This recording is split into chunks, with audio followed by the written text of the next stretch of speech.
Oh, I think it's going. It's going. It's going. It's going.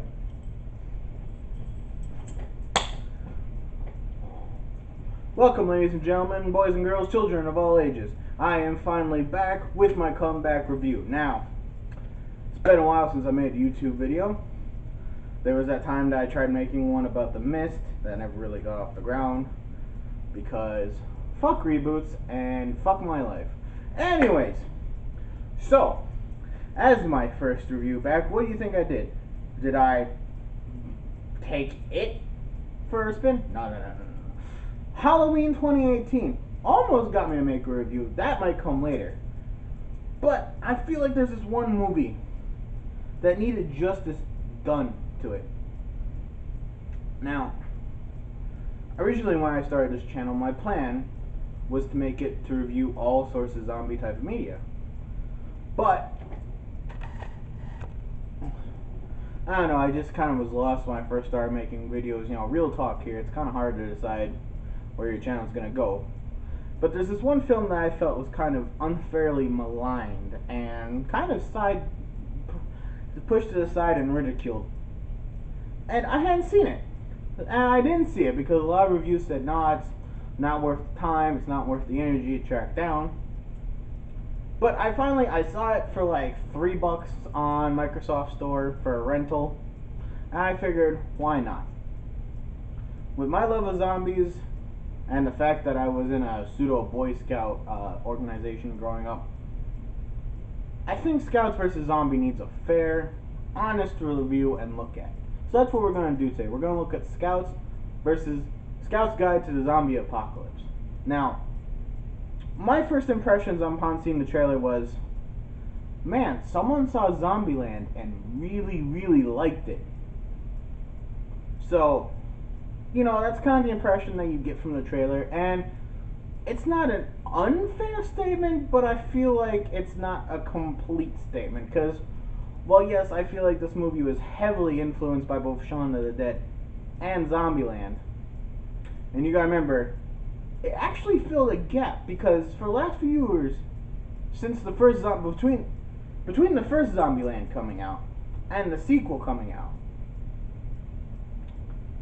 there was no real goofy zombie movies that had any mainstream attention. Now, Zombieland 2 came out, and then I have yet to see The Dead Don't Die yet. I wanted to see that, but the rental cost on Microsoft Store was still a little steep, so I'm maybe going to wait until next paycheck to check that one out. Let me know in the comments if you care to see a review of that. I'm a big Bill Murray fan, so I'm looking forward to it. But between the gap of the first Zombieland and its sequel, we were in a real dry spell for when it came to comedic zombie movies. I think what's mostly to blame for that is the bloating corpse that has gone on too long, known as The Walking Dead. Because everybody and their grandma wanted to be The Walking Dead, with its grim stories and grim characters and grim scenes, and I think that show's gone on a little too long and maybe has done some lasting harm to the zombie genre as a whole, but that's a way different video topic for down the line. Now, back to this movie. I feel like it's very funny, very punctuated. My roommate couldn't stop laughing the whole time. So basically what it is okay, so there's these three teenage boys. They're, I believe, sophomores in high school. We all remember what that age was like, you know. You started to want to look cool, started, you know, thinking about the opposite sex a lot more. So, that's what this movie really taps into. So, I feel like it's best, honestly, if you're a guy who watches this movie. Now, I'm not saying a female observer or, God help me, any other sort of gender that may or may not exist. I'm not going to open that can of worms in this video. I'm not going to say that they can't enjoy it. Far from it. I think this is a very accessible movie, but I think a lot of the jokes are going to land to you more, and they're going to have more impact to you if you were a teenage boy at one point. Because it captures, and I think this is the film's strong suit, and I think without having been a teenage boy, you're going to miss out on this.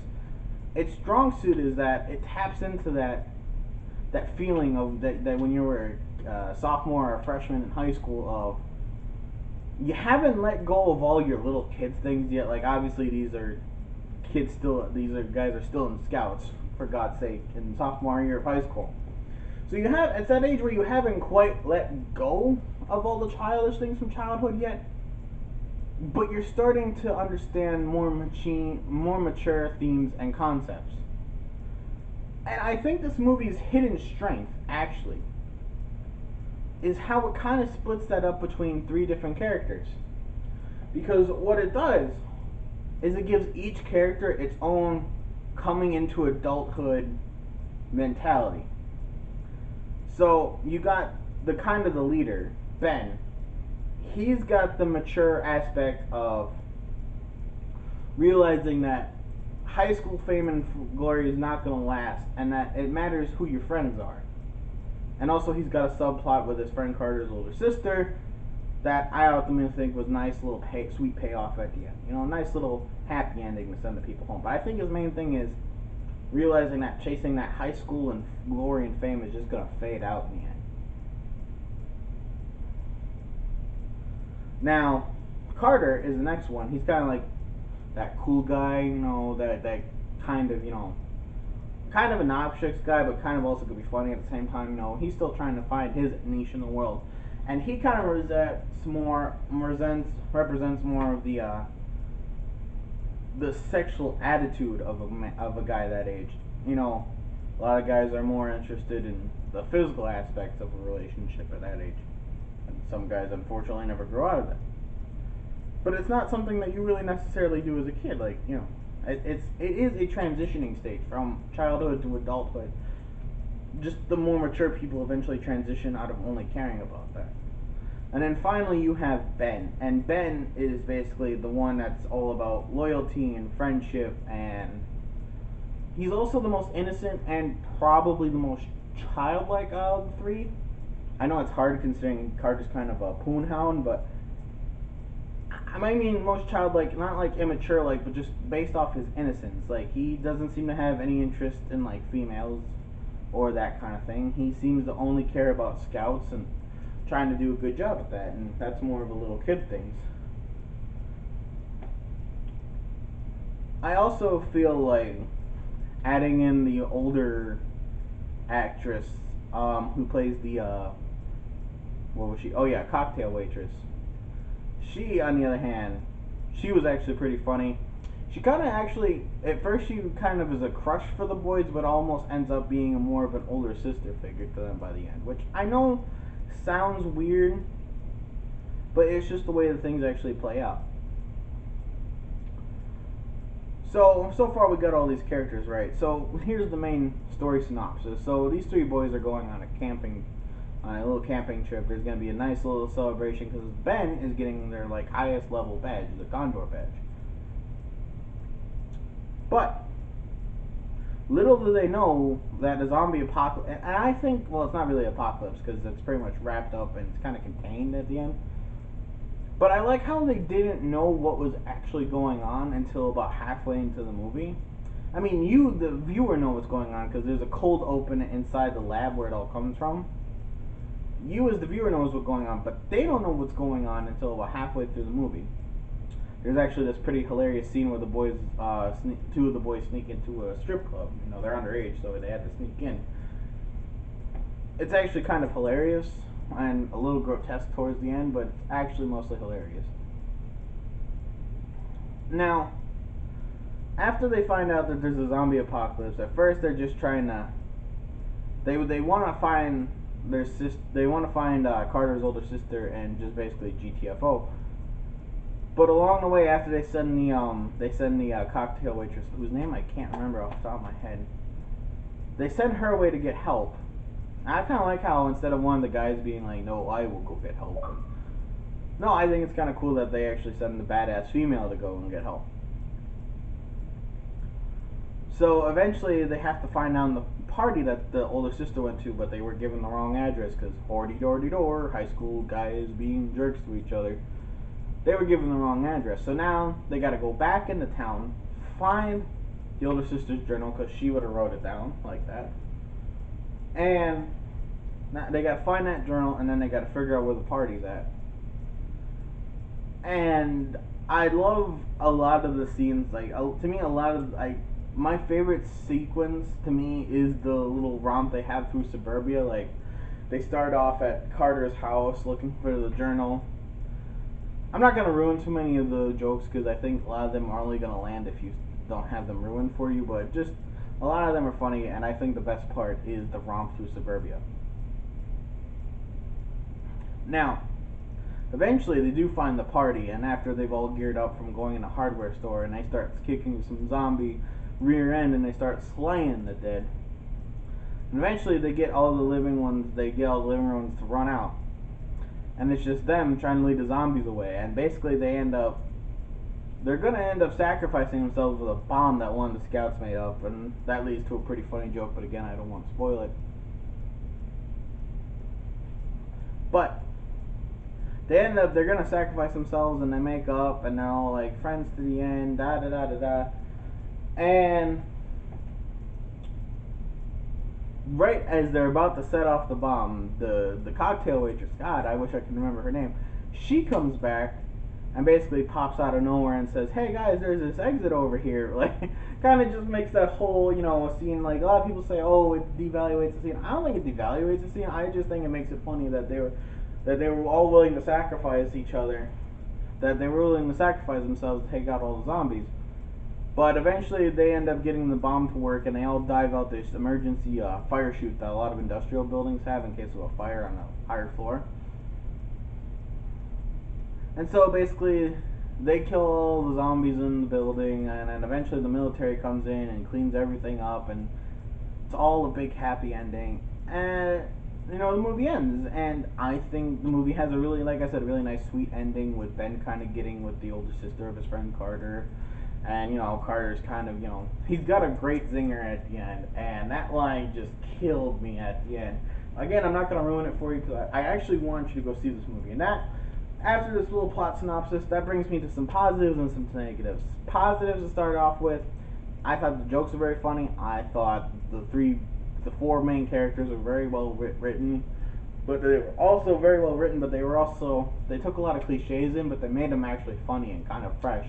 Kind of turned a lot of them on their head. Another pro is I think the makeup effects in this movie are freaking fantastic. Like, for what I'm guessing probably wasn't a higher budgeted movie, I think they did really well with the effects. Now on to some cons. Some cons are I didn't think a lot of supporting actors did that great of a job. I think a lot of them were very stereotypical, very few lines. They didn't do a whole much. And I think they did some, land waving of like, oh well, all three of the kids' parents just happen to be out of danger because they all went to a spa retreat.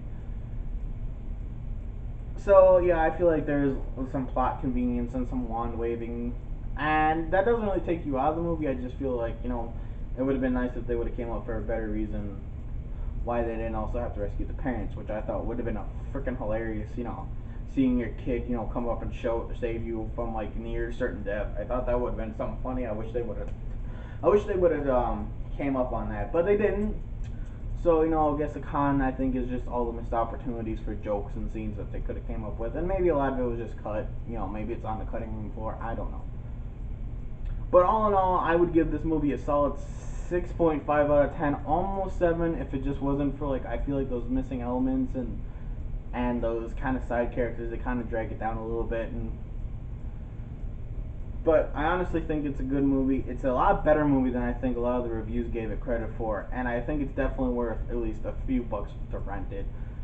And that's my final rating. I'm gonna give it. I think it's good enough to rent. I wouldn't necessarily go out of my way to buy it on physical copy. I wouldn't go out of my way to buy it or anything. But if you see it for cheap to rent or cheap to buy, like if you see it in a $5 bin at Walmart, I'd say definitely give it a look. It's not a bad movie. It's not a horrible movie. I have seen much worse zombie movies, ladies and gentlemen. Some I don't even feel like covering because it's just you get what you get with the title. When you see something Lust of the Dead 3, you kind of know what you're signing yourself up for. But this has been me, non-combat veteran, with a review. like I said, review of Scout's Guide to the Zombie Apocalypse, a very good movie. Yeah, about a 6.5 out of 10. Definitely would give a rent or get it out of the cheap bin at Walmart. Now, what's coming up as later this week, I'm planning on releasing some work stories about where I currently work at. I just want to figure out some of the legalities of that first before I do that. And I'm gonna do my next review, which is gonna be Halloween 2018. So you keep an eye out for that, ladies and gentlemen. Like, comment, subscribe, and enjoy. Peace.